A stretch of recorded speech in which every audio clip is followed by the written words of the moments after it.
Student mental health is no longer a side issue. It is the foundation of learning. To move beyond crisis response, we must design systems for human sustainability. The current model often waits for distress to become visible. A proactive framework shifts the question from how we treat distress to how we reduce its likelihood in the first place. This means well-being is not centralized in one office. It is distributed across teaching practices, assessment systems, and the institutional culture itself. By treating well-being as a shared responsibility rather than a specialized service, schools can create an ecosystem where support is constant, not just an emergency function. When the environment itself is designed for health, we reduce the total strain students carry before they ever reach a crisis point. Educators are often the first to notice changes in student behavior. Training them to recognize early signals of stress shortens the distance between need and support. This isn't about turning faculty into clinicians. It's about giving them the tools to act appropriately and early before academic pressure leads to burnout.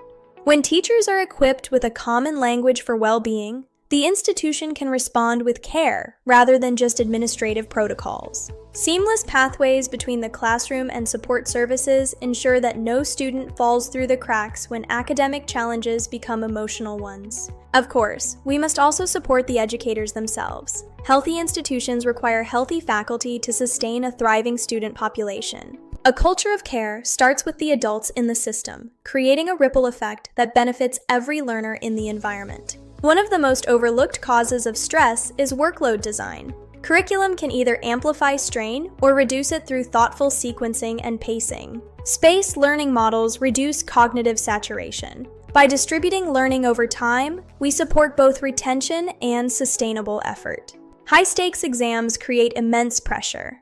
A mix of portfolios, presentations, and continuous assessment allows students to demonstrate knowledge in diverse ways. When we organize effort more thoughtfully, we don't just reduce stress. We actually improve the quality of comprehension and long-term learning. Project-based learning connects knowledge to purpose. Students experience less anxiety when they can see how their work impacts the real world.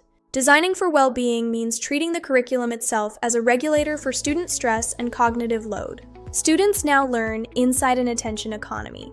Fragmented focus and constant connectivity are often incompatible with deep learning and emotional stability. Institutions must establish digital boundaries. Structured offline periods and attention restoration breaks are essential for cognitive recovery. Well-being is also environmental. Lighting, noise, and access to quiet zones all influence how much strain a student carries on a daily basis. Nature-integrated design and flexible seating aren't aesthetic extras. They are part of the learning environment that supports focus and performance. A crowded or poorly lit environment can quietly undermine learning.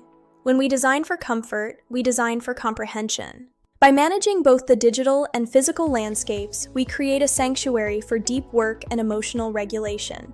Resilience is not just toughing it out. It is the capacity to recover and adapt under pressure, and that capacity can be taught through structured practice. Schools can integrate reflective journaling and mentorship feedback to help students navigate setbacks and build a growth mindset for the long term. Students should be taught how learning works, how stress affects memory, and why sleep is a prerequisite for academic success. Knowledge is a tool for self-care. This instruction makes students active managers of their own cognitive well-being rather than passive recipients of academic content. Start building a more integrated well-being model today. Share this framework with your leadership team and begin the conversation in your institution. By designing for human sustainability, we don't just protect student mental health, we unlock the full potential of every learner. The future of education is in your hands. To summarize, we've covered the systemic shift from crisis to design, the role of faculty as first-line enablers, the power of curriculum as a stress regulator, the importance of physical and digital environment design, and finally, the teaching of resilience as a measurable cognitive skill. Together, these 5 pillars form a mature well-being ecosystem. The future of education cannot treat mental health as separate from learning. If we want students to thrive, we must move from intervention to design.